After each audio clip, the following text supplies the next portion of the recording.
Allison, huwag kang lalayo. Hindi mo pa kabisado ang paligid. Candice, bantayan mo nga muna ang ate mo, baka kung saan magsuot. Hindi naman po bata si ate para bantayan. Alam naman niya na kararating lang natin eh. Alangan naman na lumayo siya agad. Oo nga naman. Hayaan mo muna si Allison. Napansin niyo ba na kalmado lang siya buong biyahe natin? Mukhang gusto rin niyang paglipat natin eh. Maliban sa isa dyan, kanina pa hindi maipinta ang muka. Oo nga naman, Candice. Kulang na lang sabitan ng kaldero ang nguso mo. Sino naman po ba kasi ang matutuwa na tumira sa liblib na lugar na to? Ay, grabe. 10 oras din ang biyahe natin. Nasa loob ba po ba tayo ng Pilipinas? Huwag tangang OA dyan. Matagalan natin na pag-usapan ang pagtira natin dito. Umpisa pa lang naman po eh. Ayoko na dito. Kayo lang naman itong mapilit eh. Pagbigyan mo na kami ng nanay mo, ilang buwan na lang naman aalis ka na papuntang ibang bansa para dun magtrabaho. Gusto lang naman namin na makasama ka pa. Bakit naman po kasi kailangang dito pa tayo tumira sa lugar na to? Makakatulong sa ate mo ang bagong kapaligiran para gumaling siya agad. Kita mo nga, nasa biyahe pa lang tahimik ng ate mo. Sa ilang oras na biyahe natin, hindi siya nagwala. Pwede ba anak? Alang-alang sa ate mo maging masaya ka na lang sa pagtira natin dito. Sige na nga po. Basta para kay ate. Ayan. Ngiti ka na dyan para naman lumiwanag ang paligid natin. Si tatay talaga. Hindi ko na makita si Allison. Saan kaya nagsuot ang batang yon? Teka nga lang at hahanapin ko lang siya. Ako na lang po ang maghahanap kay ate. Gusto ko rin namang malibot ang paligid ng buong bahay. O sige, bumalik agad kayo magkapatid ha. Hi Miss Gwen. Ako si Candice, 26, dalaga at may trabaho. Kasalukuyan na nakatira ang buong pamilya namin sa isang malayong probinsya na hindi ko na lamang babanggitin ang pangalan ng lugar. Sa lugar kasi na yun nag-umpisa ang kababalagan na naranasan namin na gusto kong ibahagi sa channel nyo. Ang bahay na yun na nabili lamang sa murang halaga ng aking ama. 5 taon nang nakakalipas. Ay nako, nandito ka lang pala ate. Kanina ka pa hinahanap ni nanay eh. Tayo nang bumalik. Mamaya na. Gusto ko munang mag-ikot-ikot. Gusto kong makabisado ang paligid eh. O sige, sasamahan na kita. Ay, kung hindi lang sa naglalakihang mga puno hindi sana nakakatakot ang lugar na ito. Ganitong lugar naman ang gusto ko. Yung probinsya ang dating. Nasa probinsya naman talaga tayo eh. May mga probinsya na ako napuntahan pero hindi katulad nito. Siguradong makukuba agad si tatay sa pagwawalis. Tingnan mo naman, ang kapal na ng mga dahon sa lupa. Pwede naman umupa na lang si tatay na maglilinis ng bakuran natin para hindi na siya mapagod. Sasabihin ko nga sa kanya. Aba, kung siya lang hindi niya ito matatapos ng 1 linggo. Tara, dito tayo. Likuran na yata ito ng bahay. Ano bang meron dito? Para kasing may nakita kong tao na pumunta dito Ha? Sandali! Hintayin mo ako! Ha? May bodega pala dito na nakahiwalay sa bahay. Kamalig ang tawag dyan. Siguro tambakan ng kung ano-anong gamit at mga palay noong araw. Huwag mong sabihin na papasok ka dyan. Baka mamaya maraming tambak dyan. Tsaka may ahas na lumitaw. Dito lang ako sa labas. Bawal naman pumasok dyan Paano mo naman nalaman? Basta malalaman mo rin. Ay nako, mabuti pa ate. Bumalik na tayo. Sinong kinakawayan mo dyan? Ayun yung magandang babae. Wala naman Ayun siya malapit sa may lumang poso. Tara na nga, bumalik na tayo sa bahay. Baka mapagalitan na tayo niyan Tsaka kung ano-ano na rin ang nakikita mo Tara na nga, baka abutan pa tayo ng ulan Ulan? Ang ganda kaya ng panahon.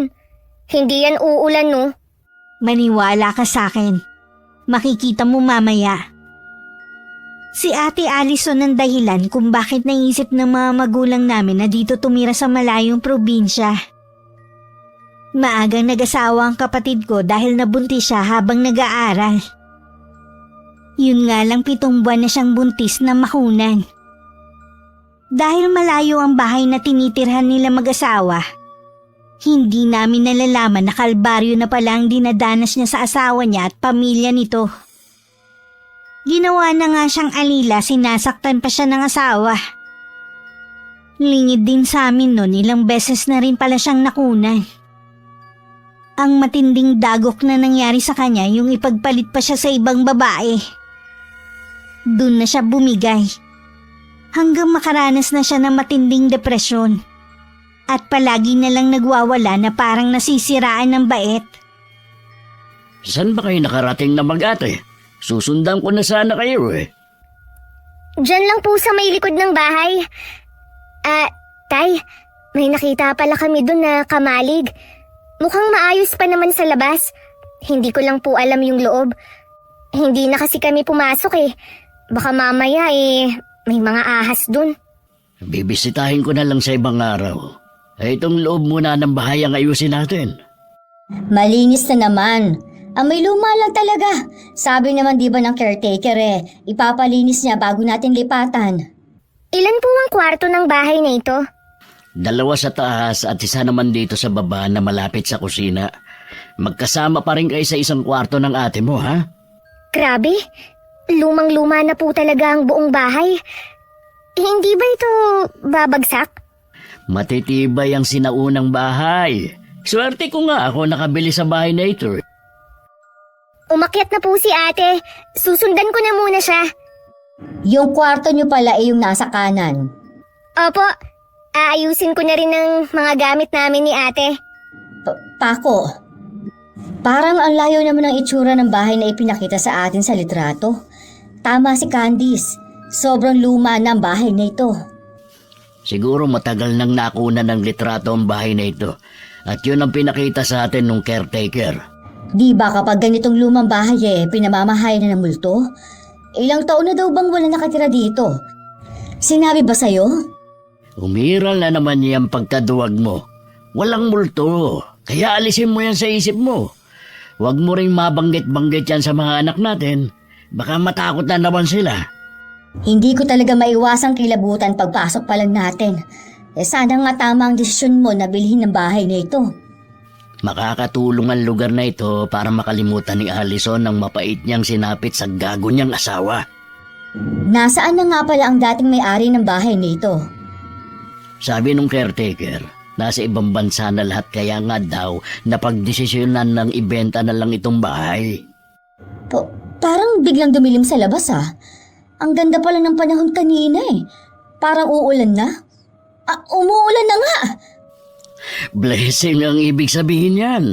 Magandang araw ng pagkakalipat natin dito. Salamat din at hindi tayo sa daan inabot. Oo nga, hindi ko pa naman kabisado ang papunta rito. Sana naman tumila na rin yan mamaya. Nakakapanibago din kasi. Mainit dun sa lugar na inalisan natin tapos dito maulan. Malalaman natin bukas kung magiging maulan pa rin o pa-welcome lang talaga ito sa atin. Kasalukuyan kong inaayos ang mga damit namin ng ate ko sa cabinet nang biglang bumuhos ang malakas na ulan. Hindi ko maiwasan na mamangha at napatingin ako kay ate na blanco ang ekspresyon ng mukha habang nakatingin sa labas ng bintana. Mula nang magkasakit siya, nawalan na rin ng buhay ang mga mata niya. Hindi na siya ang dating masayahin na kapatid ko. Kapag naalala ko ang ginawa ng dati niyang asawa, nakakaramdam pa rin ako ng matinding galit. Ate, nagkatotoo nga ang sinabi mo na uulan. Yung magandang babae nagsabi sa akin na uulan ngayon. Ganito raw kasi dito. Tigilan mo na nga ate yung kakasabi mo ng magandang babae. Baka marinig ka ni inay. Alam mo naman na matatakutin yun. Totoo naman ang sinasabi ko Mabuti pa, inumin mo na lang ang gamot mo. Baka napagod ka lang sa biyahe natin. Kaya kung ano-ano ang nakikita mo. Alam ko na mahirap paniwalaan pero totoo ang sinasabi ko. Noon pa naman nakakakita na ako ng mga hindi nating kauri eh. At mga ligaw na kaluluwa. Hindi ko lang sinasabi sa inyo dahil ayokong isipin nyo na nababaliw ako. Sa tingin ko, gusto mo nga ang lugar na to. Mula kasi sa biyahe at hanggang ngayon kalmado ka lang. Gusto ko naman talagang gumaling para hindi na kayo nag-aalala sa akin. Ginagawa nyo na kasi kung bata minsan eh. Tama yan, te. Tulungan mo rin gumaling ang sarili mo. Basta, nandito lang kami para sa'yo. Alam ko naman yun. Kaya nagpapasalamat talaga ako sa inyo dahil lahat ginagawa nyo.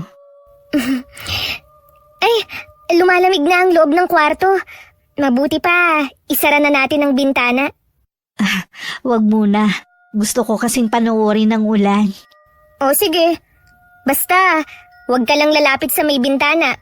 Itutuloy ko lang ang pagliligpit ko sa iba pa nating gamit. Marami ka pa bang ililigpit? Gusto mo tulungan na kita? Kaya ko na ito, ate. Sumandal ka na lang dyan. Masarap matulog kapag ganyang malamig. Papanoorin ko na lang ang ulan habang may ginagawa ka dyan. Sa inalisan natin laging mainit. Ano kaya ang klima dito? Sabi daw ng itay, baka daw malamig. Sana nga. Tumagal din ang ulan. Nang sulyapan ko si Ate Allison, inaantok na siya. Kaya naman inalalayan ko na siyang mahiga hanggang sa makatulog na siya. Nang matapos ako sa pagliligpit, lumabas muna ako ng kwarto. Para alamin ang ginagawa ng mga magulang namin sa baba. Naabutan ko si Inay sa may kusina na nagluluto. Tutulong sana ako pero tumanggi siya. Ang ate mo, Iniwan ko po siyang natutulog. Si itay po. kaalis lang niya, pupunta ng bayan. Mamimili siya ng mga kailangan natin dito sa bahay. Nay, wala po ba kayong nararamdaman na kakaiba sa bahay na to? Wala naman, maliban sa nakakapanibago. Dahil ang layo ng lugar nito sa dati nating tinirhan. Doon kasi, umaga pa lang maingay na. Malamang dito hanggang gabi tahimik. Sana naman, mababait ang mga taga rito. Ang mga taga-probinsya naman likas na sa kanila ang pagiging mabait. Nay, ano pa po ang alam niyo sa bahay na ito? Hindi ba kayo nagtataka na sa laki ng bahay na ito mura lang nabili ni itay? At natawaran pa niya. Ang pagkakaalam ko kasi nasa ibang bansa nang may-ari nito. Kaya siguro ibinenta na dahil wala nang balak bumalik pa. Alam mo naman ang itay nyo, mahilig sa lumang bahay at mga gamit. Kaya hindi na niya ito pinakawalan pa. Hindi po ba kaya mainip kayo? Lalo na si itay? Hindi pa naman sanay yun sa walang ginagawa. Sabi niya, plano daw niya magtanim-tanim ng gulay o di kaya mag-alaga ng mga hayop. Hindi naman po sanay si itay sa mga ganong gawain Malay mo naman matutunan niya rin. Nandito naman ako para tulungan siya. Siya nga pala, nung nakausap mo ang tiya Greta mo, anong reaksyon niya nang malaman na dito na tayo titira? Nagulat po, syempre. Pero ipinaliwanag ko naman po na para kay Ate Allison ang ginawa niyo ng itay. Nagkakalit na naman nga Naalala na naman niya kasi ang nangyari kay ate. Ay, walang dapat sisihin kundi ako. Kung nakinig sana ako sa kanya at sa tatay mo, baka hindi yun sinapit ng ate mo. Ako lang naman na may gusto na ipakasal siya sa lalaking yun Natakot kasi ako sa sasabihin ng mga tao sa kapatid mo. Huwag niyo na pong sisihin ang sarili niyo. Ginawa niyo lang naman po ang inaakala niyong tama Salamat sa pangunawa, iha. Hindi ko lang talaga maiwasan na makonsensya. Ngayon na nandito na tayo, kalimutan na po natin ang nangyari. Malaking tulong po kay ate na hindi na nababanggit ang pangyayaring yon sa buhay niya. Alam ko na napapagod ka na rin sa pagbabantay sa ate mo. Pasensya ka na anak. Dadalawa lang kasi kayo at wala naman kaming ibang aasahan. Hindi naman po ako nagrereklamo Alam ko po na talagang magiging masaya ang pamilya natin kung tuluyan ng gagaling si Ate Allison. Tsaka po, ang ginagawa ko po wala pa sa kalahati ng sakripisyo niyo ni itay. Salamat pa rin, Iha. Hindi naman kasi lahat ng kapatid magagawa ang ginagawa mo. Sa inyo ng ate mo, parang mas ikaw pa ang panganay. Malakas na kalabugan narinig namin ni Inay sa taas. Kaya natigil kami sa pag-uusap. Nagkatinginan na muna kami bago mabilis ako napatakbo sa ikalawang palapag. Kasunod ko naman si Inay. Dahil una ang kwarto namin ni ate, dun kami unang pumasok. Napasukan namin na tulog pa rin si ate Allison. Pumunta naman si Inay sa kwarto nila pero maayos naman ang loob nun. Ano ba yung narinig natin na malakas na ingay dito? Baka naman sa labas po yun. At akala lang natin dito sa taas. Mabuti na lang at hindi nagising ang ate mo. Kung hindi, magwawala yan. Ayaw pa naman niyang naaabala ang tulog niya. Sa himbing ng tulog ni ate, baka bukas na po siya magising yan. Mabuti yon para makabawi siya ng lakas. Gising lang kasi siya sa buong biyahe natin eh. Lumalakas na naman ang ulan. Sana makauwi na si Itay. Ang pangit pa naman ang daan dito. Malapit lang naman ang bayan. Parating na rin yun. Kaunti lang naman daw ang bibilihin niya eh. Tara na po muna sa baba. Baka magising pa si ate kung dito tayo mag-uusap. Makalipas nga ang 1 oras, dumating na rin si Itay. Tinulungan na namin siya sa mga pinamili na halos puro pagkain.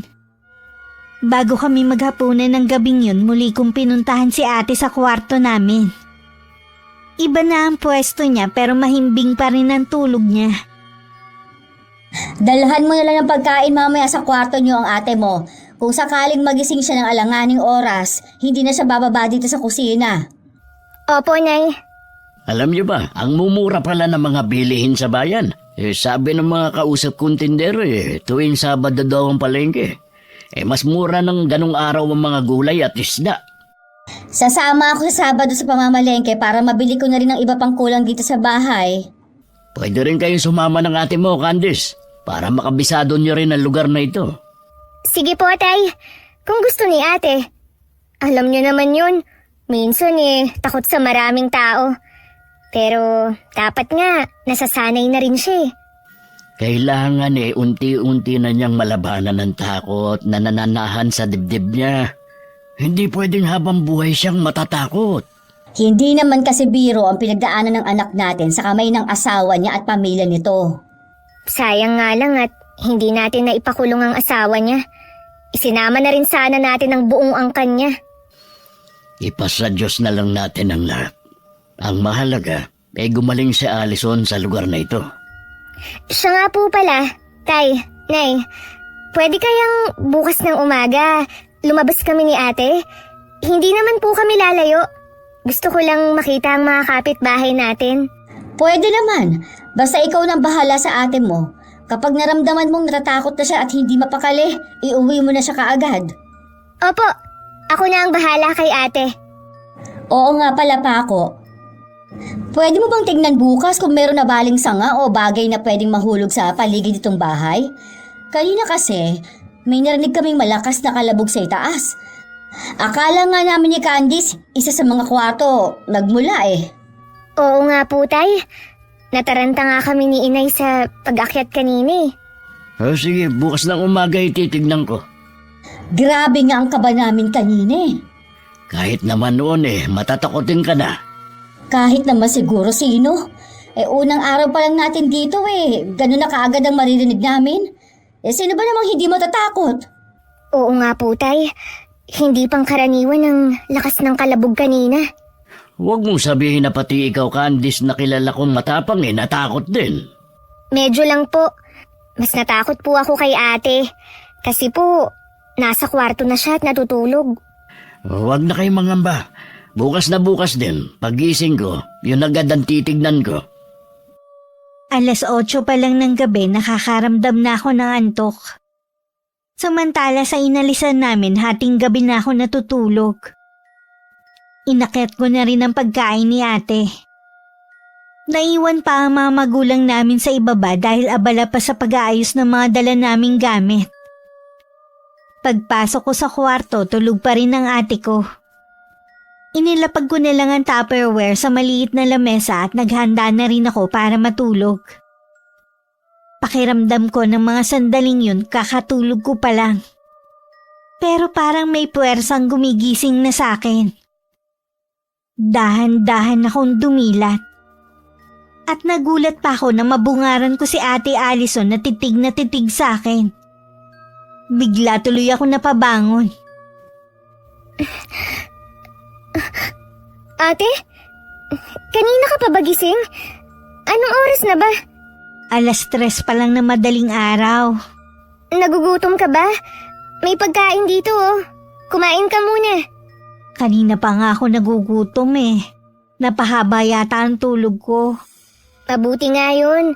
Para nakapahinga ka. Alalahanin mo. Ngayon ka lang ulit bumabawi ng tulog. Sa palagay mo kaya makakahanap ako ng trabaho sa lugar na to? Gusto mo na bang magtrabaho? Oo sana. Para makatulong sa inyo. Ayoko na kasing maging pabigat eh. Makakapagtrabaho ka rin ulit. Kapag siguro tuluyan ka ng gumaling at nagbigay na ng go signal ang doktor na tumitingin sa'yo. Naiinip na kasi ko eh. Sa tingin ko naman kaya ko na. Sabihin natin kay nanay ang gusto mo. Ay, siya nga pala. Mamaya, maglakad-lakad tayo para makita natin ang mga kapitbahay. Sige ba? Candice, kailan nga pala ang alis mo? Hinihintay ko pa ang sasabihin ni Tia Greta. Alam mo naman, siya ang nakakaalam.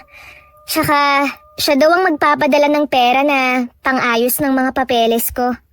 Kapag nandun ka na, wag mo kaming kalilimutan ha. Oo naman. Gusto ko rin na sulitin na magkasama pa tayo. Baka kasi kapag nandun na ako matagal pa bago ako makabalik. Pangako ko sa'yo, bago ka umalis, magaling na ako. Ate, isa ka sa dahilan kung bakit gusto kong makapagtrabaho din sa ibang bansa. Gusto ko na tuloy-tuloy lang ang gamutan mo. Tsaka gusto ko kayong mabigyan ng magandang buhay na pamilya ko. Sana madala mo rin kami doon. Isa rin yan sa pangarap ko. Ang madala ko kayo doon para magkasama-sama na tayo doon. Kasama si Tia Greta. Ipagdadasal ko lagi na sana matupad lahat ng pangarap mo. Salamat ate ha. Tsaka, sana doon ka na rin makapag-asawa. Ngumiti lang ako kay ate. Nagpatuloy naman siya sa pagkain niya. Alam kong gagaling pa ang kapatid ko. Pero sabi ng doktor na tumitingin sa kanya, hindi na daw magbabago ang kondisyon ni ate. Tuwing meron daw magpapaalala sa nangyari sa kanya, pwedeng bumalik ang sakit niya. Kahit inaantok pa dahil hindi na rin naman bumalik sa pagkakatulog si ate, sinamahan ko na lang siya hanggang lumiwanag. Nauna pa nga kaming bumangon at bumaba kaysa kay inay. Ang aga namang gumising ng mga tao dito, no? Sa kaya sila pupunta? Ganyan yata ang mga taga-probinsya. Maaga kasi silang pumupunta sa bukid. Ang sarap ng hangin na tahimik pa. Tara, maglakad-lakad pa tayo doon. Huwag kang magmadali ate. Hintayin mo ko. Marami pa naman tayong oras Gusto kong malibot ang buong baryo na to. Makaya kaya natin? Hindi ko alam. Hindi naman kasi natin alam kung gaano kalawak ang baryo na to. Kakaiba matitig sa atin ng mga tao. Hindi ka ba natatakot? Natural lang ang tingin nila sa atin. Bago lang kasi tayo dito Magandang umaga po sa inyo. Batiin na lang natin sila. Mukha nga silang mababait. Lahat naman sila bumabati sa atin at ngumingiti pa. Kailangan nating maging palakaibigan sa kanila. Lalo na't dayo lang tayo dito. Oo nga Teka, napapalayo na yata tayo. Wala nang mga bahay dito Napasarap ang paglalakad-lakad natin. Mabuti pa, umuwi na tayo. Baka nakaluto na si inay ng almusal natin. Tsaka iinom ka pa nga pala ng gamot mo. Sige, unahan tayong makauwi sa bahay. Ate, hintayin mo ako! Wag kang tumakbo! Ang daya mo naman. Porke alam mong mabagal akong tumakbo eh. Bilisan mo na kasi, para matagtag yung taba mo. Ikaw talaga. Ang taba ko na naman ang nakita mo. Totoo naman eh. Binilisan ko pa ang takbo para makahabol kay ate. Pero sadyang mabilis siya. Palibasa kasi mas payat siya sa akin. Sa di kalayuan nakatanaw naman sa amin ng isang matandang babae na nakasuot ng itim na damit. At nakatakip din ng itim na tela ang buong mukha. Pagdating sa bahay, tawa pa ng tawa ang kapatid ko.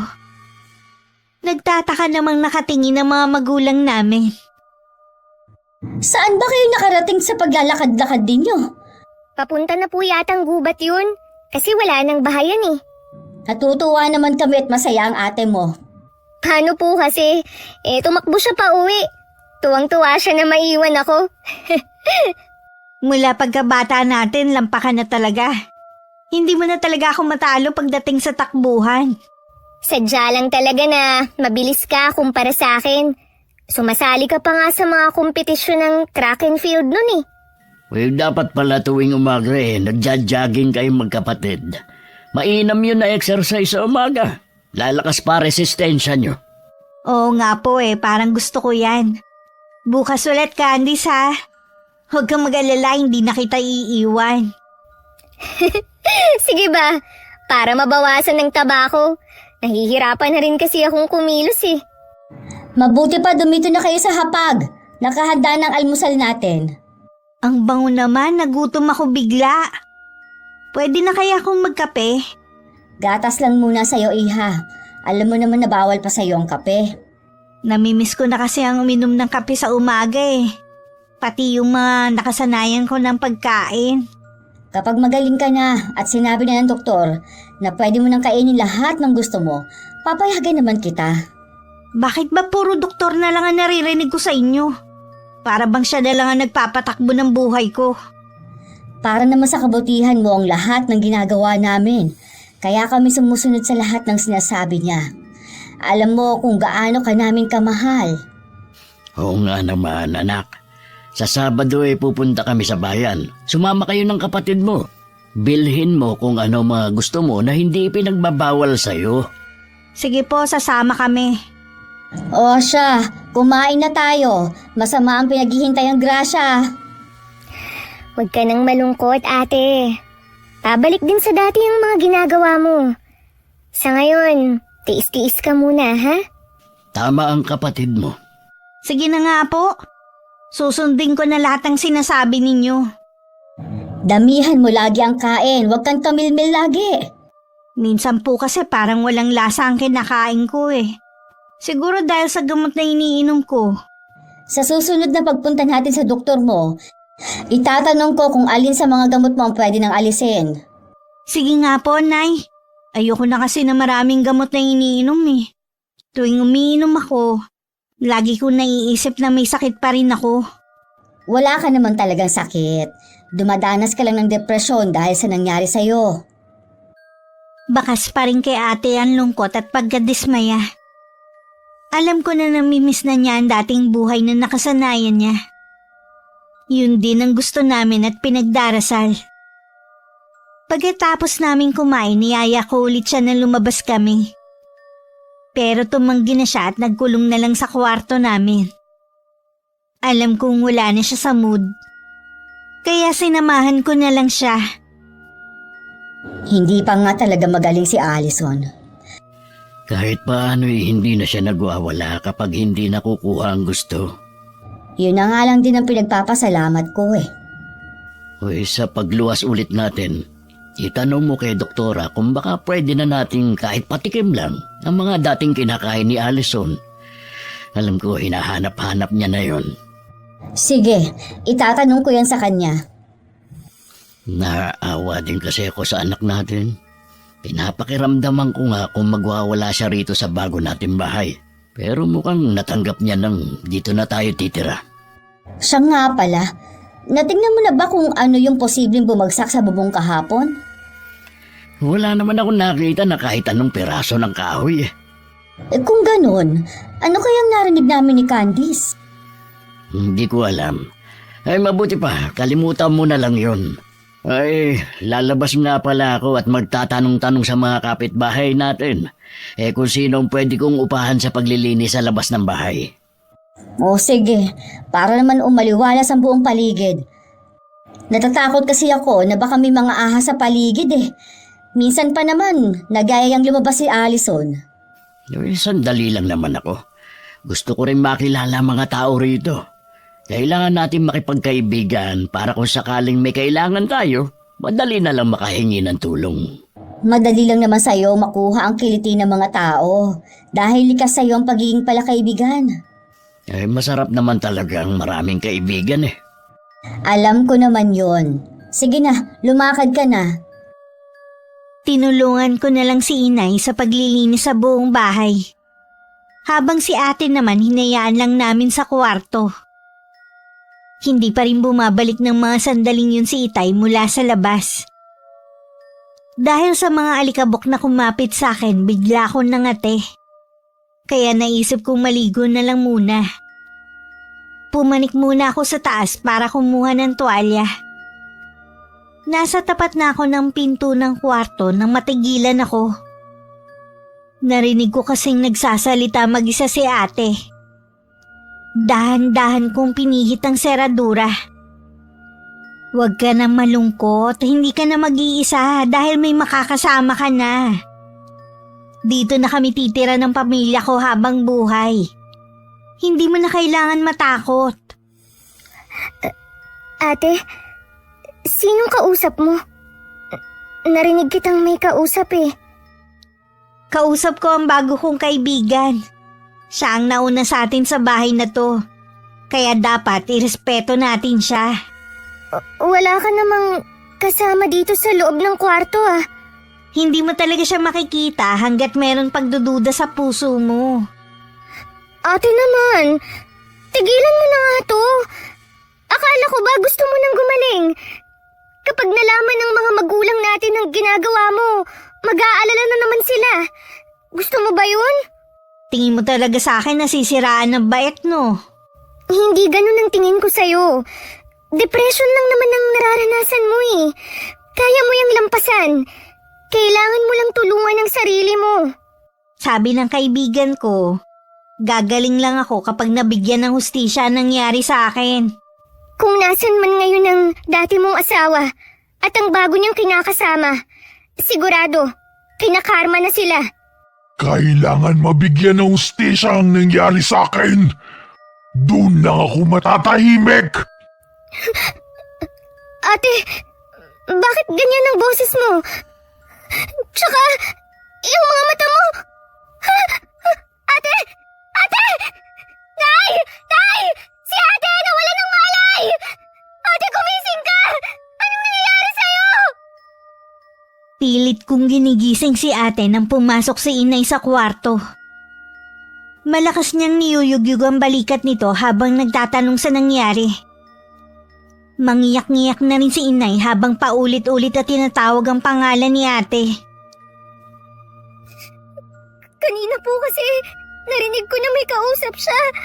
Tapos nung tanungin ko kung sino ang kausap niya, kung ano-ano na ang mga sinabi niya, hanggang sa nawalan na nga siya ng malay. Mali yata na tumira tayo dito. Baka lalo lang nakasama sa ate mo. Ito nga po ang kauna-unahang nawalan ng malay ang ate. Baka kailangan na po natin siyang dalhin sa ospital. Wala pang Itay mo, hindi pa rin siya bumabalik. Wala tayong makakatulong. Hahanapin ko na po siya. Sandali lang, Candice. Nagkakamalay ng ate mo. Ate! Ate! Huwag mo naman kaming takutin. Kumising ka na. Anong nangyari? Sino kayo? Huwag mo naman kaming pakabahin ng husto, ate. Kanina pa kami nag-aalala sa iyo eh. Candice? Inay? Tama ba? Ano ba ang nangyayari sa'yo? Bakit ang lamig ng mga kamay mo? Para kang humawak sa yelo? Mainit naman po ang pakiramdam ko. Parang nagbabaga nga po ang katawan ko eh. Ayos na ba ang pakiramdam mo? Opo, nagpapasalamat nga po ako sa inyo eh. Sa wakas nakabalik na ako. Ano bang sinasabi mong bata ka? Naguguluhan na kami sa'yo. Kung ano-ano na naman ang lumalabas sa bibig mo. Hindi po kaya napagod lang ang ate. Dapat yata hindi ko na siya sinama sa labas kaninang umaga. Huwag mong sisihin ang sarili mo. Nagkataon lang ang lahat. Hindi pa tuluyang magaling ang ate mo kaya nangyari to. Siguro nga po. May gusto ka bang kainin anak o nauuhaw ka ba? Wala po akong gusto kundi pumunta sa kamalig. Ha? Ano ang gagawin mo doon? Masukal pa at baka matuklaw pa kayo ng ahas. Tsaka na lang kapag malinis na. Nakikiusap po ako sa inyo. Sasamahan naman po ako ni Candice eh. Kaya Payagan lang. niyo na po siya, Nay. Babantayan ko naman po si ate. Ay, sige na nga. Pero huwag kayo magtatagal doon ha. Opo, Nay. Hindi po kami magtatagal. Salamat, Nay. May kailangan lang talaga akong balikan dun eh. Inalalayan ko nang makalabas ng kwarto si Ate Allison. Si Inay naman naiwan sa loob ng kwarto namin para ayusin ang kamang nagulo. Inaayos niya ang kobre kama nang matigilan siya.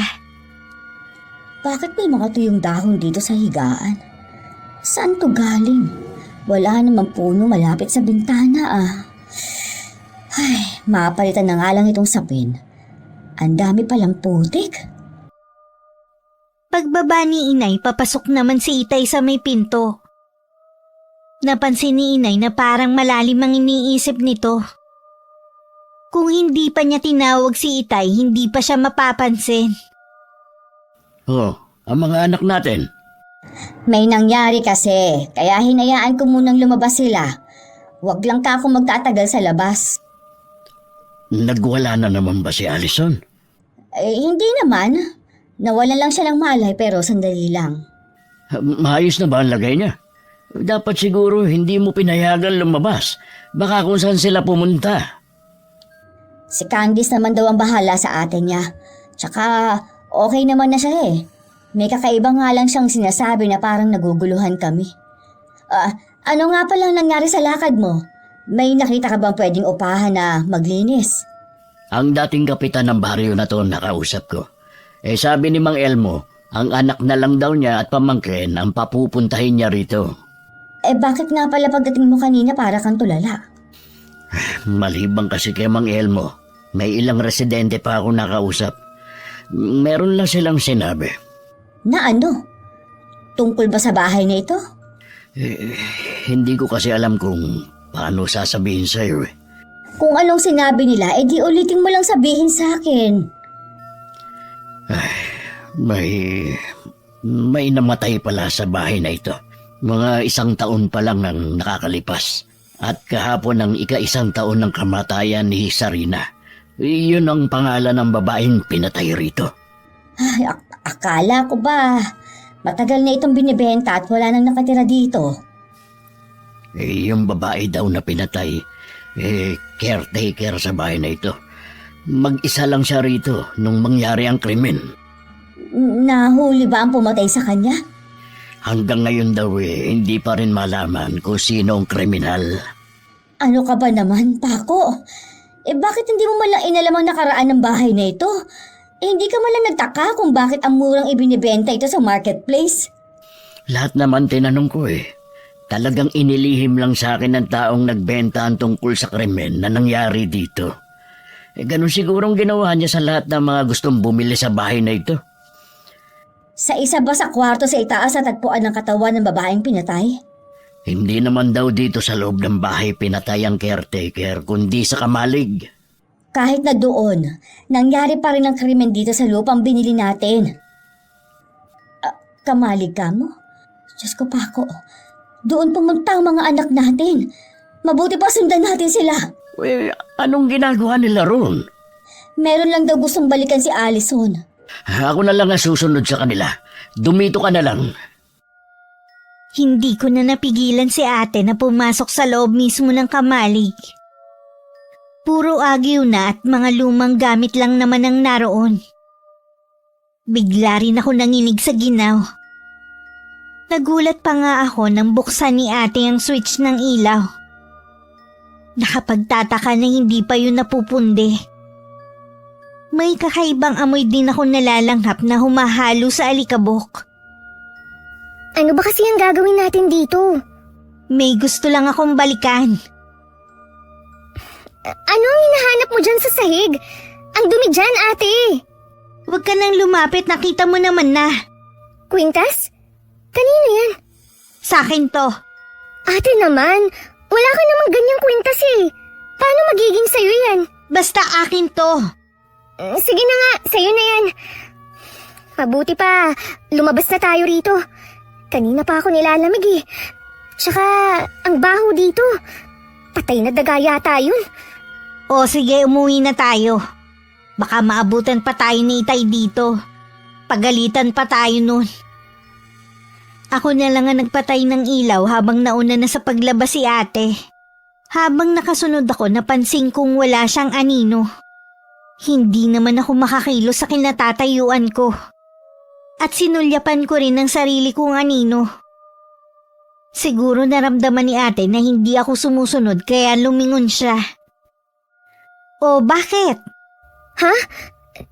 Kasi yung anino mo, nawawala. Alison!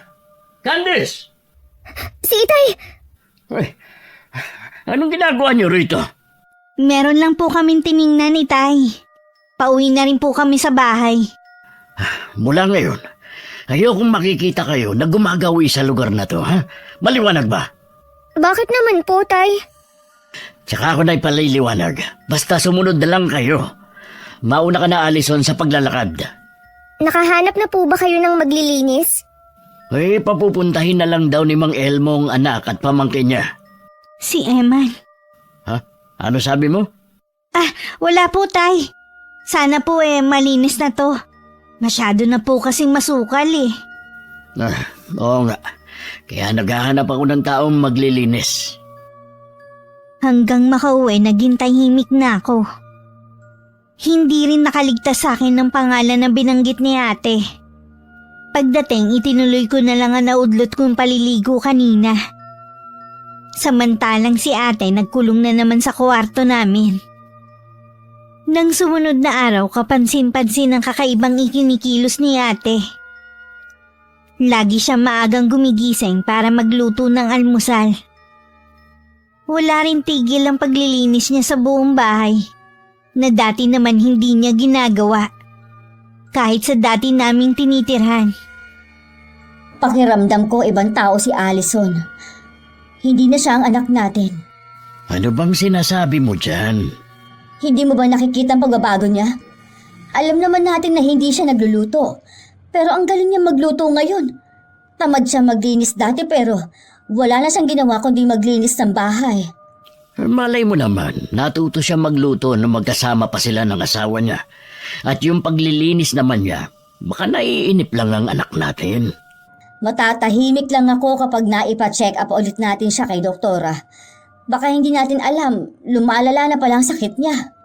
Uy, hayaan na lang muna natin si Alison. Baka kabaliktaran ang nangyayari. Baka nagiging normal na ulit ang anak natin.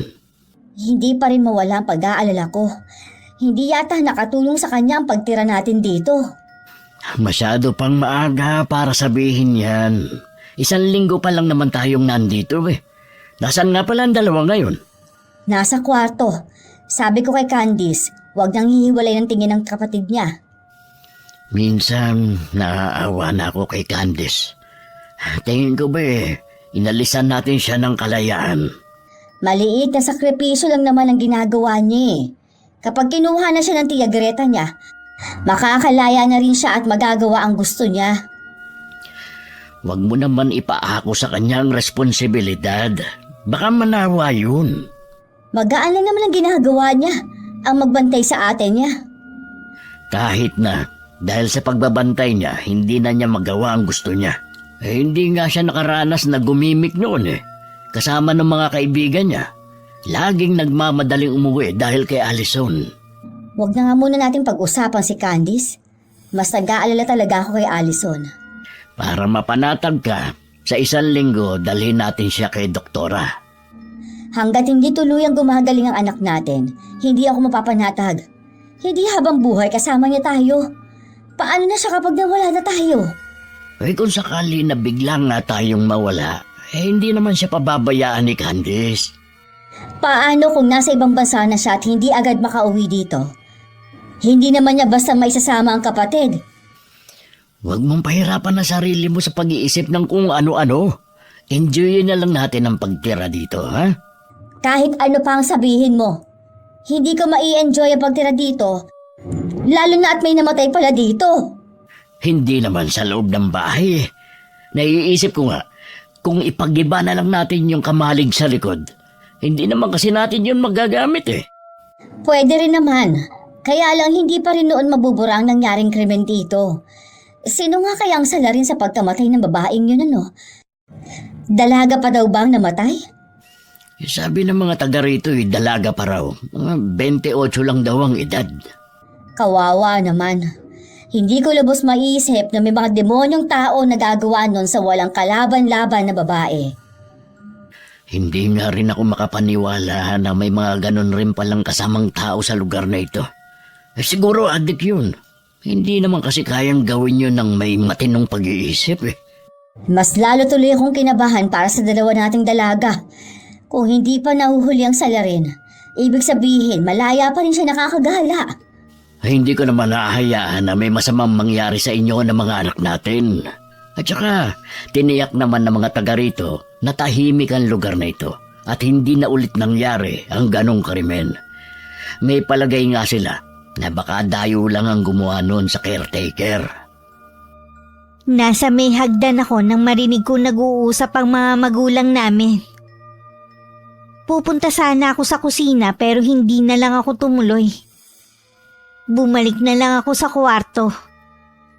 Pero pagpasok ko, wala na si Ate Allison. Lumabas ako muli at hinanap ko siya sa kabilang kwarto.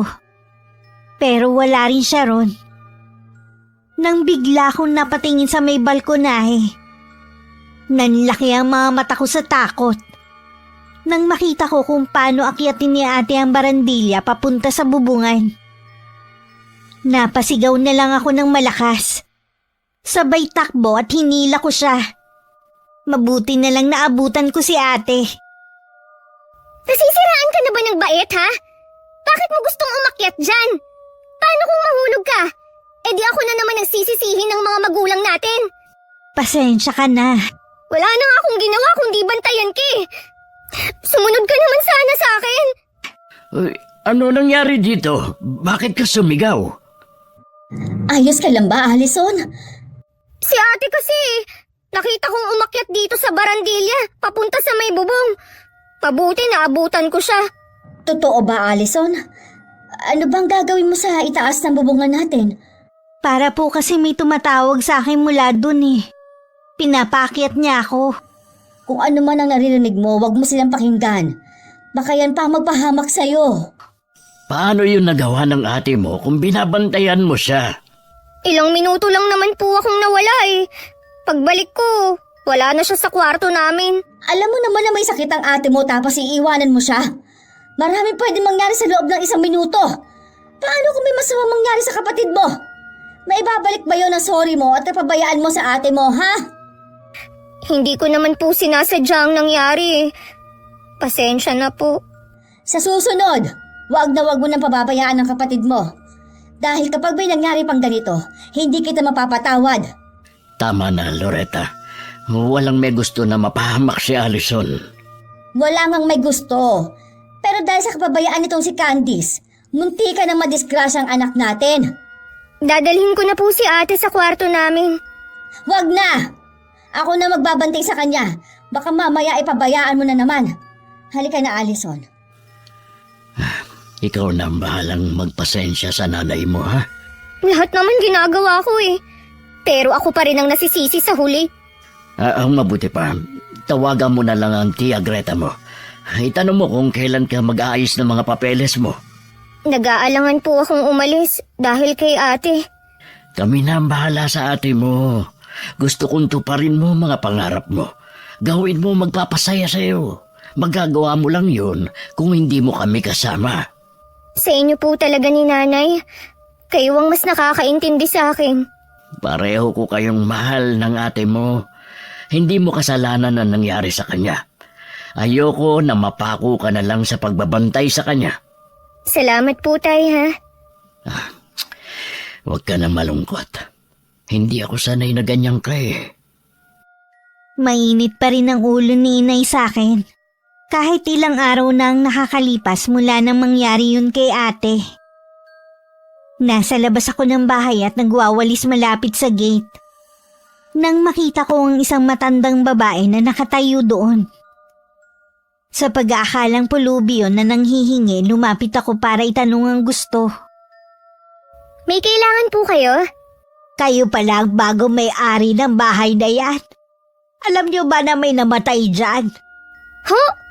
May namatay sa bahay namin? Sino po ba kayo? Sigurado akong alam ng mga magulang mo ang kwento sa bahay na yan. Manang, sino po ba kayo? Bakit alam niyo ang nangyari sa bahay na ito? Sarina, ikaw nga ba yan? Sino po ang tinitingnan niyo? Si Ate Allison po siya. Ang kapatid ko. Kapatid mo siya? Isang malaking pagkakamali ang pagtira niyo sa bahay na ito. Umalis na kayo bago mahuli ang lahat. Sandali lang po, Manang! Huwag po muna kayong umalis! May itatanong pa po ako sa inyo! Candice, sino ang kausap mo? Hindi ko po nakuha ang pangalan niya eh. Pero sabi niya, meron daw pong namatay sa bahay na ito. Totoo po ba, tay? Oo, yeah. Ayon sa mga nakausap ko mga residente, may pinatay nga rito. At natagpuan ang katawan niya sa may kamalig. Hindi po ba tayo aalis sa bahay na ito? Alam niyo na po pala eh. Walang dahilan para umalis tayo sa bahay na ito. Pero tay, hindi ba kayo natatakot kahit na alam natin na may pinatay dito? Paano kapag nalaman ni ate? Huwag mong babanggitin sa ate mo. Baka lalong lumala ang kondisyon niya. Sa dami naman kasi ng bahay na pwede niyong bilhin, ito pa talaga. Maliban sa malayo na at luma, nalaman pa natin na may pinatay pala rito. Akala ko nga naka-jackpot na ako sa pagbili sa bahay na ito. Huli na nang malaman kong pangyayari dito. Tay, ano po ang pangalan ng babaeng pinatay rito? Sarina. Sarina ang pangalan niya. Caretaker siya ng bahay na ito. Nag-iisa lang siya noon at maulan nung mangyari ang krimen. Kaya walang nakarinig sa mga sigaw niya. Kaano-ano kaya nung matandang babae si Sarina? Nabanggit niya kasi ang pangalan noon nung makita si ate sa balkonahe. Siguro kaanak siya. Para po kasing ang dami niyang alam eh. Saan kaya ang bahay niya? Huwag mo sabihin na balak mo siyang hanapin. May gusto lang po akong itanong sa kanya. Alam na natin lahat. Wala nang dahilan para hanapin ang taong yun. Pero tay, Kung tapos ka na sa ginagawa mo dito sa labas, pumasok ka na sa loob ng bahay. susunod na po ako sa inyo, tay. Nang makapasok si Itay, tsaka ako tumingin sa may balkonahe sa taas. Naglalakad na rin papasok si ate. Aalisin ko na sana ang tingin ko sa kanya nang bigla ko natigilan. Muli kong tinitigan si ate. Partikular na ang alon-alon at mahaba niyang buhok. Makailang beses ko pang kinusot ang mga mata ko. Hindi naman mahaba at alon-alon ang buhok ni ate ah. Wala sa loob na napaantanda pa ako at saka pumasok na sa loob ng bahay. Hanggang nung mga sandaling yun, hindi pa rin ako hinahayaan ni inay na lumapit kay ate.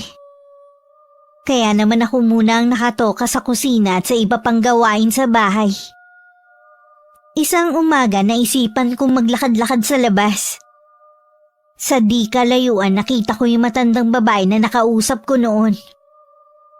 Dala ng kuryosidad sinundan ko siya hanggang sa kubo niya malapit na sa gubat. Hindi pa man ako nakakapagdesisyon kung kakatok, bumukas na agad ng pinto. Pasensya na po kung sinundan ko kayo hanggang dito. Alam ko na marami kang gustong malaman. Tumuloy ka muna.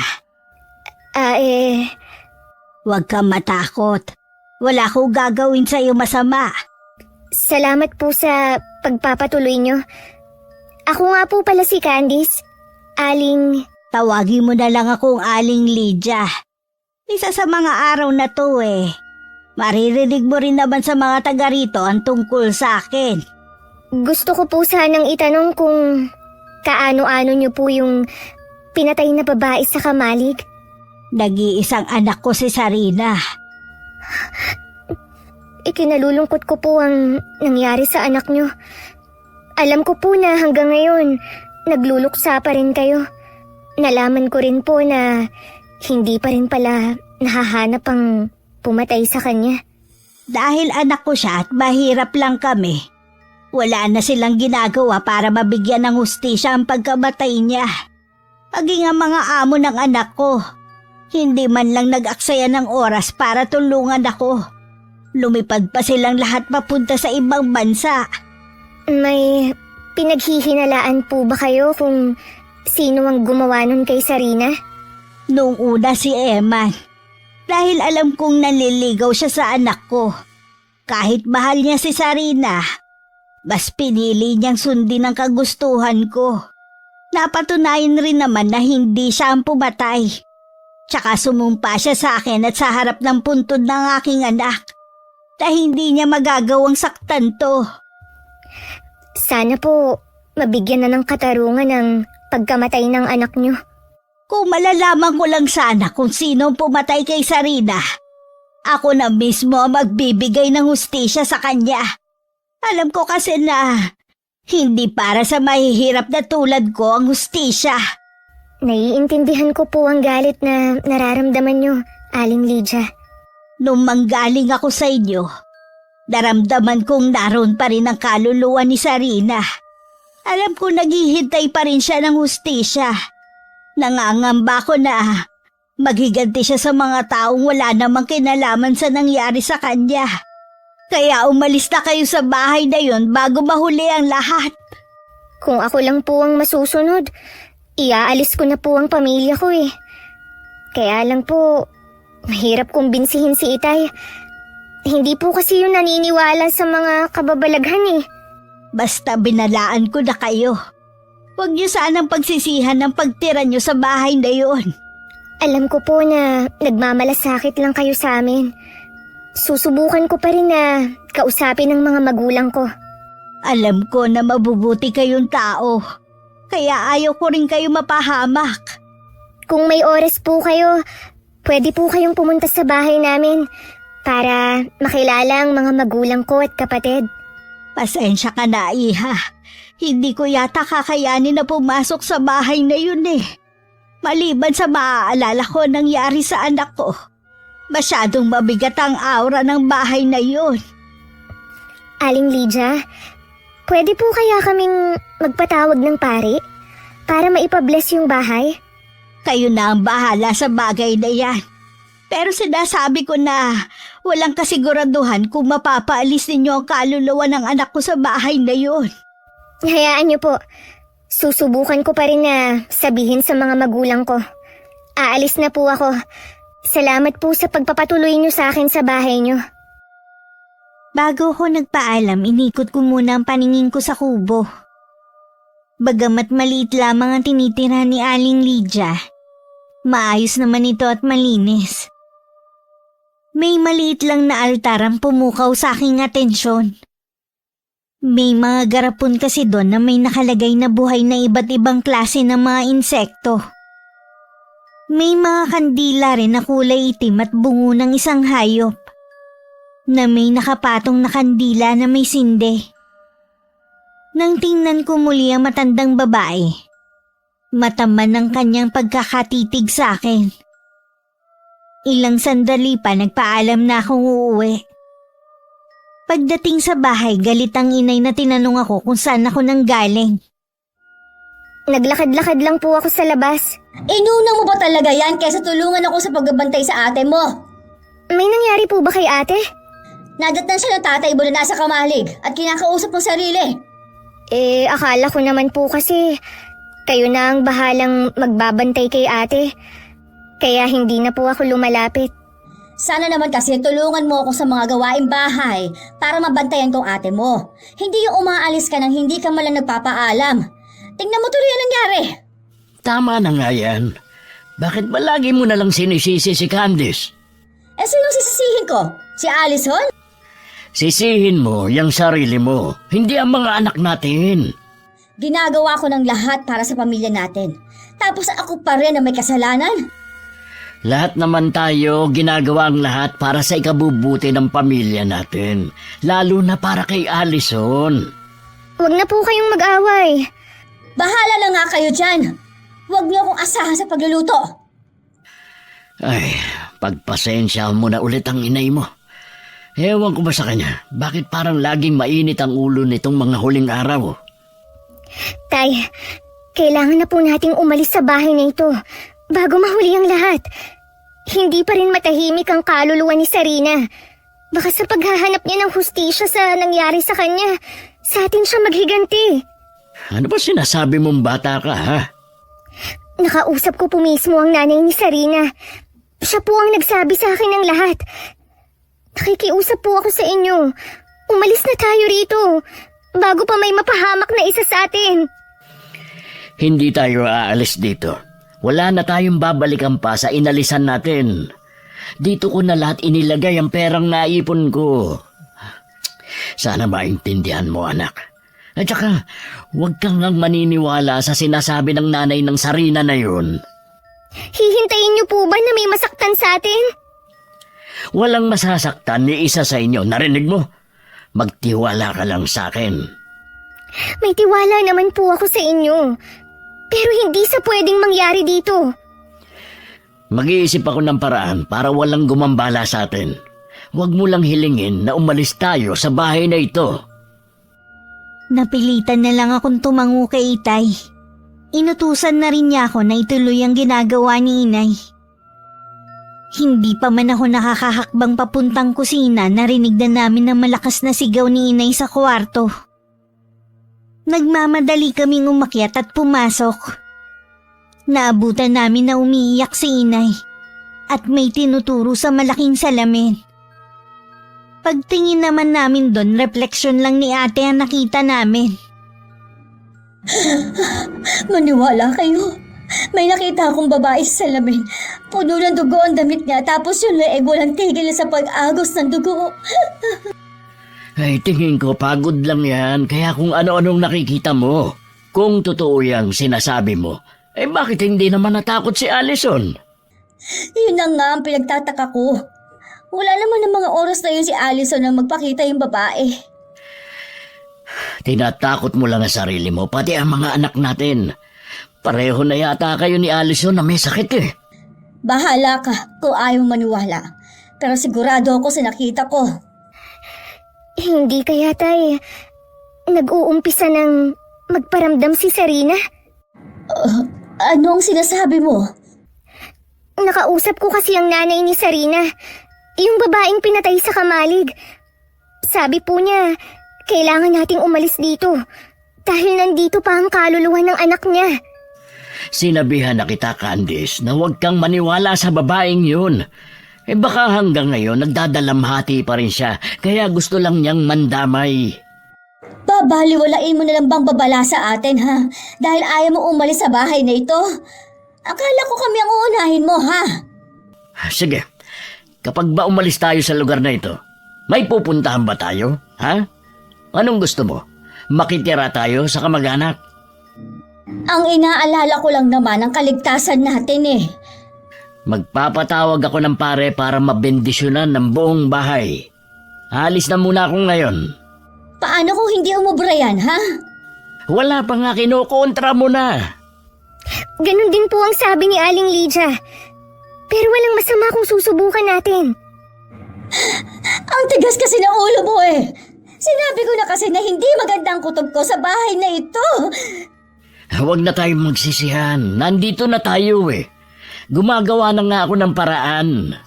Talagang hindi ka namin mapipilit na umalis dito, ha? Hindi talaga. Dahil wala na nga talaga tayong pagpipilian. Buo na talaga ang pasya ni Itay na hindi umalis sa bahay na yun. Pareho kami nasa may pintuan ni Inay nang tanawin namin ang pag-alis ni Itay. Nagulat pa ako nang bigla kong akbayan ni Inay at iginiya na maupo sa sofa. Pasensya ka na, anak kong. Ilang araw nang mainit ang ulo ko sa'yo, ha? Ayos lang po, Nay. Naiintindihan ko naman po kayo eh. Sana may pari ng kasamang Itay mo para matapos na kung ano mang meron ng nagpaparamdam sa bahay na ito. Sana nga po, Nay. Yun ang isa sa solusyon na naiisip ko. Ipagdasal natin ang kaligtasan nating lahat sa bahay na ito. Gusto ko na lang isipin na isa lang itong panaginip. Hapon na nung dumating si Itay na may sugat at iika-ika pang maglakad. Bakas din ang takot sa kanyang mukha at pag-aalala sa amin. Bakit ngayon ka lang? Kanina ka pa umalis, ha? Naaksidente ka ba? Oh, tumakas lang ako sa ospital. Mas nag-aalala kasi ako sa inyo. Kailangan nyo mag-impake. Dalhin nyo lang ang mahahalagang gamit. Babalikan na lang natin ang iba. Ipaliwanag mo nga muna ang nangyari sa'yo. Habang papunta ako sa bayan, naramdaman ko na lang na parang may nakasakay sa likurang bahagi ng sasakyan. Paglingon ko, may isang babaeng duguan. Nawalan ako ng kontrol sa manibela kaya sumadsad ako sa gilid ng kalsada. Nawalan ako ng malay dahil siguro sa takot at pagkakauntog ng ulo ko sa manibela. Salamat naman at ganyan lang ang nangyari sa'yo. Salamat din. Wala nang ibang nadamay. Ngayon, naniniwala ka na ba? Oo, kaya sige na. Tawagin mo na ang mga bata. Kailangan makaalis na tayo bago pa dumilim. Hindi ka na ba tumuloy sa simbahan para sumundo ng pare? Sa tingin ko, ayaw niyang may paring pupunta dito.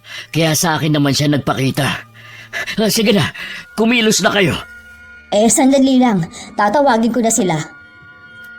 Sa silid-lingid sa kaalaman ng mga magulang namin may nangyayari din nakakaiba. Hindi ako makasigaw habang mahigpit na hawak ni Ate Allison ng leeg ko. Sakto namang pumasok si Inay at nagulat sa dinatnan.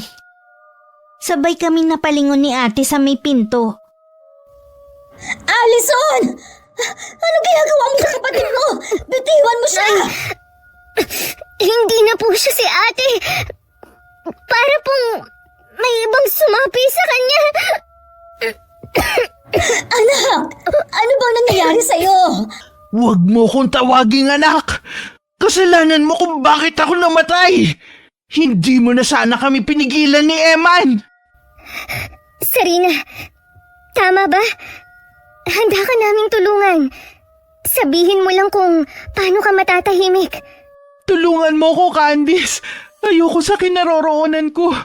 Gusto ko nang makawala dito. Ang lungkot dito. Oo, tutulungan kita. Lahat gagawin ko. Alam ko na ang tanging makakapagpalaya lang sa'yo ay ang mabigyan ka ng hustisya. Kailangan mo rin kaming tulungan na malaman kung sino ang pumatay sa'yo. May impluensya siyang tao. Nagpapanggap na mabait ang pamilya niya. Lalo na ang kanyang ina. Pareho silang demonyo. Mga hayop sila. Sabihin mo pa rin kung sino sila. Kilala sila ng mga taga rito. Napatili si Inay nang biglang lumakas ang hangin sa loob ng kwarto. Para bang may ipo-ipo na umiikot.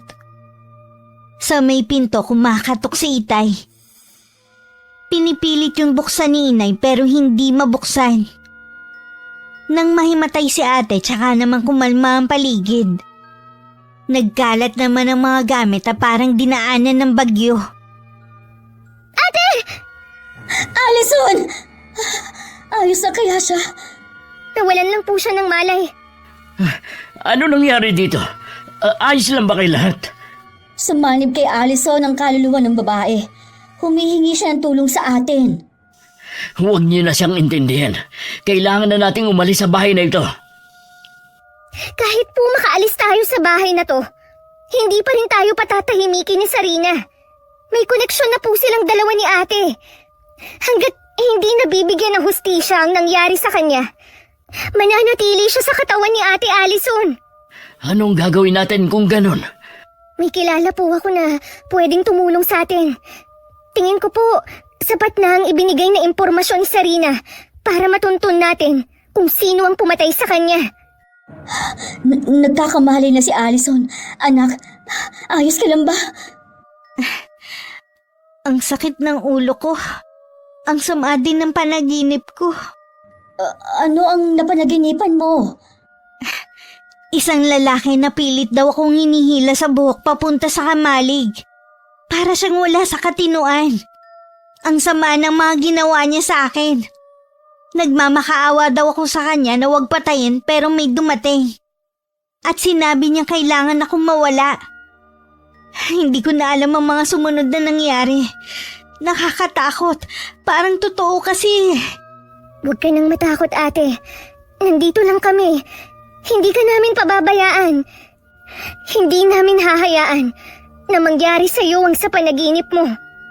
Kung ano man ang pinaplano mo, Candice, mag-iingat ka. Kaya ko pong pangalagaan ang sarili ko. Hindi po ako papayag na mapahamak kayo. Nararamdaman pa rin namin ang presensya ni Sarina. Lalo na nasa tabi lang namin si ate. Pero panatag naman kami dahil nakakasiguro kaming hindi niya kami sasaktan. Kinabukasan ko na rin pinuntahan si Aling Lydia. At sinabi ko ang mga nangyari sa bahay. Kilala niyo po ba ang mga taong binanggit ni Sarina? Maimpluwensya ang mga taong yun. Ngayon malinaw na sa akin ang lahat kung bakit parang hindi umuusad ang kaso ng anak ko. Baka kilala niyo po ang kwintas na ito. Nakita po ito ng kapatid ko sa Kamalig. Baka po kay Sarina. Hindi to sa anak ko. Pwedeng nahulog to ng salarin. Sabi niyo po, kaya niyong bigyan ng hustisya ang pagkamatay ng anak niyo. Paano niyo po gagawin yun? Sa pamamagitan ng barang. Po? Marunong kayong mambarang? Oo. Nasa dugo na namin yun. Pero dahil sa pakiusap ng anak ko na tumigil na ako sa aking ginagawa, hininto ko na yun kapalit na hindi siya kailanman iibig. Minsan naiisip ko na kung hindi ko siguro sila pinigilan ni Emma noon, hindi niya sasapitin ng ganong kamatayan. Hindi niya maiisip na tanggapin ang trabaho sa bahay na yun. Hindi niyo naman po alam na ganun ang mangyayari sa kanya eh. Alam ko po, nagdurusa pa rin kayo hanggang ngayon. Sana may pagkakataon pa ako na masabi sa kanya kung gaano ko siya kamahal. Kung ba ibabalik ko lang sana ang nakaraan, matagal ko nang ginawa. Nahihirapan na rin po si Sarina sa kinaroroonan niya. Gusto na niyang makaalis sa lugar na yun. Tayo lang po ang makakatulong sa kanya. Mas matindi ang mararanasan nilang pagdurusa dahil sa ginawa nila kay Sarina. Sinusumpa ko yan. Isang kilalang pilantropo si Mrs. Melba Malvar sa baryo na yun at sa ibang karatig lugar. Marami siyang natutulungan ng mga mahihirap, lalo na ang mga kabataan na gustong magpatuloy sa kanilang pag-aaral. Lingid sa kaalaman ng karamihan, kabaliktaran lahat ng ipinapakita ng ginang sa mga tao. Sa bahay nila batas sa mga tagasunod ng bawat salita niya. Mainitin ng ulo niya na dahilan para lagi siyang manakit. Ganon din ang anak niyang si Norby, nalulung sa droga at sugal. Dahil sa pera ng pamilya, kaya nagagawang pagtakpan ng mga ginagawa niyang mali. Sila po pala ang mga taong walang awang pumatay kay Sarina. Mukhang mahal na mahal po sila ng mga tao. Magaling sila magpanggap sa harapan ng nakararami. Ngayon nyo na po ba isasagawa ang plano nyo? Gusto kong masaksihan ng lahat ang mangyayari sa kanila. Kung meron po akong... Sapat na ang naitulong mo sa akin. Ayoko maiugnay ka sa akin ng mga tao. Ang iba sa mga taga-baryo alam pa ang lihim ng aking pagkatao. Kung habang buhay kayong titira sa bahay na yun, Mas maigi na hindi kayo magkaroon ng koleksyon sa akin. Kayo po ang bahala. Umuwi ka na sa inyo. Siguradong hinahanap ka na ng mga magulang mo. Mag-iingat ka, iha. Tatanawin ko malaking utang na loob ang ginawa mo para mabigyan ng hustisya ang pagkamatay ng anak ko. Malapit na niyang makamtan yun. Sinunod ko na ang sinabi ni Aling Lydia na umuwi na sa bahay namin. Naabutan ko sa may sala ang pamilya ko na naghihintay sa akin. Sinalubong pa ako ng mahigpit na yakap ni Ate Allison. Para bang ang tagal naming hindi nagkita. Nakausap mo na ba si Aling Lydia? Opo, Tay. Siya na raw po ang bahala. Paano niya kaya mabibigyan ng hustisya ang pagkamatay ng anak niya kung wala naman siyang ebidensya? Hindi naman kasi tatanggapin sa korte kung sasabihin lang natin na nagmumulto si Sarina. Wala pong balak na magsampa ng kaso si Aling Lydia sa mga taong yun. May ibang paraan po siya para magbayad ang taong pumatay sa kanyang anak. Anong paraan naman yun? Hindi ko po alam kung maniniwala kayo. Pero may alam po si Aling Lydia sa itim na karunungan. Gaganti po siya sa pamamagitan ng barang. Barang baka mo? Uso pa pala ang ganyan sa lugar na ito. Kinalimutan na po niya ang ganong gawain. Pero ito lang po ang tanging paraan para makamit ni Sarina ang hustisya na ipinagkait sa kanya. May impluwensya ang taong gumawa nun.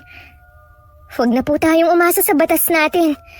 Matagal na nating alam na para lang yun sa mga mapipera. Sa bagay nga, kung ako din siguro si Aling Lydia, ganyan din ang maiisip kong gawin kung halimbawang gawan kayo ng masama. Sarina, alam ko naririnig mo kami. Malapit mo na makamit ang hustisya mo, iha.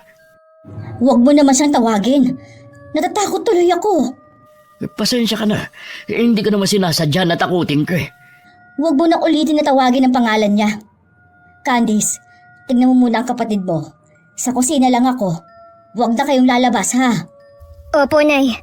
Ako na po ang bahala kay ate. Lumabas naman si Itay para ayusin ang ilang sira ng sasakyan. Nagkulong na lang kami ni Ate Allison sa kwarto namin. Alam ko hindi pa rin umaalis si Sarina sa katawan ng kapatid ko. May mga kinikilos kasi siya na hindi ginagawa ni ate.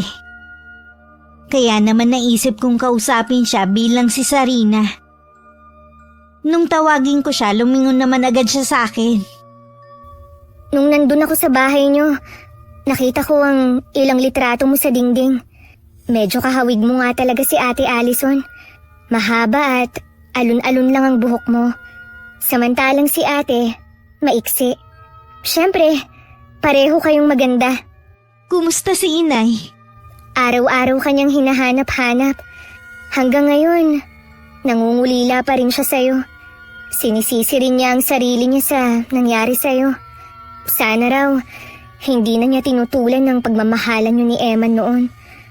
Baka daw, hindi mo sinapit ang malagim na pangyayari na yan. Mahal na mahal ko ang inay.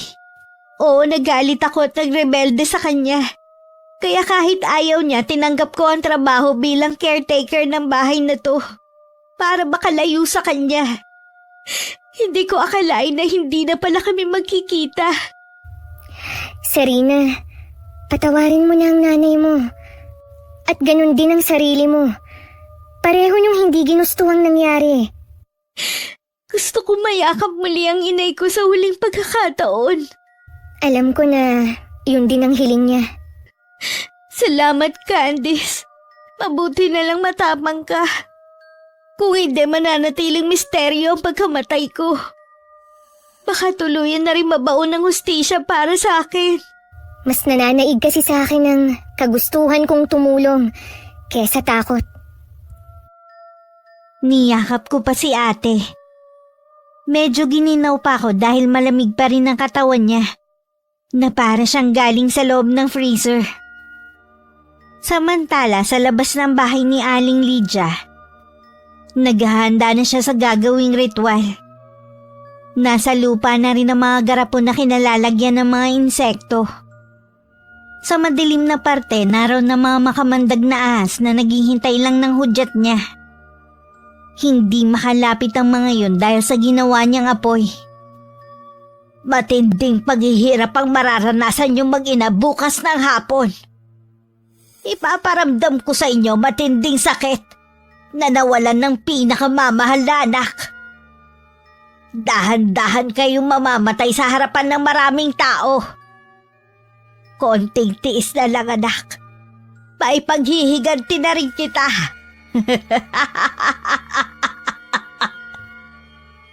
Kinabukasan, usap-usapan na magkakaroon daw ng pagpupulong sa basketball court. Mamimigay daw kasi ng mga bigas at konting grocery si Mrs. Malvar. Marami ang natuwa. Maliban sa amin ng pamilya ko. Alam kasi namin na pakitang tao lang ang gagawin nila sa harap ng maraming tao. Pumunta na rin tayo. Nakakahiya kasi kay Mang Elmo na pumunta pa rito para sabihan tayo. Ay sige, para makita ko naman ang mag-inang yon. Sasama rin po ako, Nay. Eh di lahat na tayo pumunta. Huwag lang siguro tayo magtagal. Baka kasi magwala si Allison kapag nakita maraming tao. Nung hapon magkakasama kaming pumunta sa basketball court. Nadatnan naming marami ng mga taong naghihintay. Malapit sa stage, dun kami pinapwesto ni Mang Elmo. Para makita daw namin ng malapitan na mag-ina na ginagalang at minamahal nila. Nang mga sandaling yun, magkaharap naman si Mrs. Malvar at Aling Lydia. Kitang-kita ang pot sa mga mata ng matandang babae para sa kaharap. Walang lihim na hindi nabubunyag.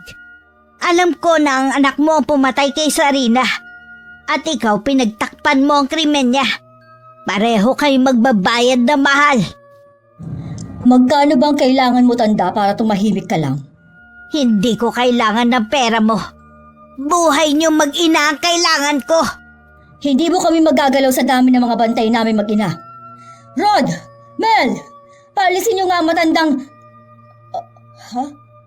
Nawala? Saan siya nagpunta? Nagtataka naman si Mrs. Malvar kung saan nagpunta ang matandang babae. Bakit ganun kabilis tong naglaho na parang bula? Ilang sandali pa tinatawag na siya ng kanang kamay niya para magbigay ng talumpati. Paglabas niya ng stage, naroon na ang anak. Nakangiti pa tong lumapit at kinuha ang mikropono. Para siya ang unang magsalita sa harapan ng mga tao. Habang nakatayo nga at nakaharap sa mga tao, mag-uumpisa na sana siyang bumate. Nang makita si Sarina sa harapan na palapit sa kanya. Sarina? Anong ginagawa mo rito? Patay ka na! Pinatay na kita! Ano ba ang nangyayari sa'yo? Ibaba mo ang mic mo. Naririnig ng mga tao ang sinasabi mo. Ma, ikaw mismo nakakita kung paano ko gilitan ng leg ang babaeng yun. Bakit ka nandito? Tigilan mo na ako! Matagal ka ng patay! Huminahon ka, anak. Ano bang nangyayari sa'yo? Huwag mong sabihin na gumamit ka na naman bago pumunta dito. Nagkaroon ng bulungan ng mga tao. Sa wakas kasi natuldukan na ang matagal nilang katanungan. Kung sino ba talaga ang pumatay kay Sarina. Marami pang sinabi si Norby bago nakuha sa kanya ang mikroponong hawak. Ilang sandali pa nagkagulo na ang mga residente. Marami kasing ahas ang papunta sa kinaroroonan ng mag-ina. Bigla ring namanas na parang lobo si Norby. At lumabas sa bibig niya ang napakaraming insekto bago siya natumba. Pagkatapos nilingki sila ng mga ahas. At saka pinagtututuklaw sa iba't ibang parte ng katawan nila. Sa pagtataka ng mga tao, bukod tangi mag-ina lang ang inatake ng mga yon. Nakakakilabot ang pangyayari kanina. Hanggang ngayon, nagtatayuan pa rin ang balahibo ko sa katawan. Kahit nga ako halos hindi na makilala ang katawan ng mag-ina sa dami ng tuklaw sa kanila ng mga ahas. Naliwanagan na rin ng mga taga rito kung sinong pumatay kay Sarina. Sa mismong bibig na rin ng kriminal ng galing ang ginawa niya. Sa wakas, nabigyan na rin ng hustisya ang pagkamatay ni Sarina. Matatahimik na rin ang kanyang kaluluwa. Siya nga pala, nasaan yung dalawa? Nagpaalam na may pupuntahan lang sila sandali. Hindi ko na rin mapigilang mapaiyak. Habang pinagmamasdan ng pagyakap ni Aling Lydia sa ate ko. Alam kong nagpapaalam na si Sarina sa kanyang ina. Ilang sandali pa nawala na ng malay si ate. Siguradong umalis na sa katawan niya ang kaluluwa ng babae. Maraming salamat sa iyo, iha. Tinupad mo ang kahilingan ko na mayakap muli ang anak ko. Wala po yun. Masaya po ako na makatulong sa inyong mag-ina. Ayos na po ba kayo dito? Kahit mag-isa lang kayo? Oo, iha. Ayos lang ako. Kahit mag-isa lang ako dito sa aking kubo. Uuwi na rin po kami ni ate pagkagising niya. Sigurado po kasi na hinihintay na kami ng mga magulang namin. Pinabilib mo ko sa kakaibang tapang na ipinakita mo. Hindi ko makakalimutan ang ginawa mong to. Kahit wala na po si Sarina, sikapin niyo po na maging masaya sa natitirang taon ng buhay niyo. Yun din po ang gusto niya. Gagawin ko yung sinabi mo, iha. Mula namang galing kami sa kubo ni Aling Lydia, wala na kaming naramdamang kakaiba sa bahay namin. Nang sumunod na araw, pinagiba na rin ni Itay ang kamalig. Unti-unti na rin bumuti ang lagay ni Ate Allison. Lumipas ang mga buwan. Inayos ko na rin ang mga papeles ko para makasunod na ako sa tiyahin ko. Matapos ang ilang buwan na paghihintay, sa 1 linggo na ang lipad ko. Mag-iingat ka dun ha. Huwag kang makakalimot na tumawag sa amin. Oo naman te, lahat ng bilin niyo, susundin ko. Lagi ka rin makikinig sa Tia Greta mo, ha? Alam niyang makakabuti sa'yo. Opo tay, kayo na po ang bahala kay nanay at ate ha. Hindi ko sila pababayaan. Nasabi na yata nila lahat. Basta, mamimiss ka namin lagi. Wala na kaming matapang na anak. Pero magagamit mo yan sa pagtatrabaho mo sa ibang bansa. Mamimiss ko po kayong lahat. Kasama ko po kayo lagi sa mga dasal ko. Mahigpit pa nila akong niyakap. Sa ilang araw pang natitirang kasama ko sila, kumain at namasyal kaming buong pamilya. Pinagbiling ko rin sa kanila si Aling Lydia. Naging malungkot man ang pag-alis ko noon.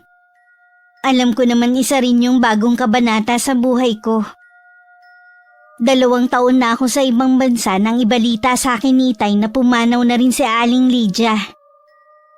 Inilibing ang kanyang labi sa tabi ng puntod ng kanyang anak na si Sarina. Sa wakas magkasama na rin ang mag-ina na pinaghiwalay ng karumal-dumal na krimen. Nais ko rin pasalamatan ng inyong channel dahil nagkaroon ako ng pagkakataon na maibahagi ang karanasang nangyari sa aming pamilya. Ang Diyos kailanman hindi natutulog sa mga taong gumagawa ng masama sa kapwa. Naniniwala ako na kami ng pamilya ko ang ginawa niyang instrumento para makamtan ni Sarina ang hustisya. Hanggang dito na lang, Miss Gwen, ang pagbabahagi ko ng aking hindi malilimutang karanasan. Wakas. Allison, wag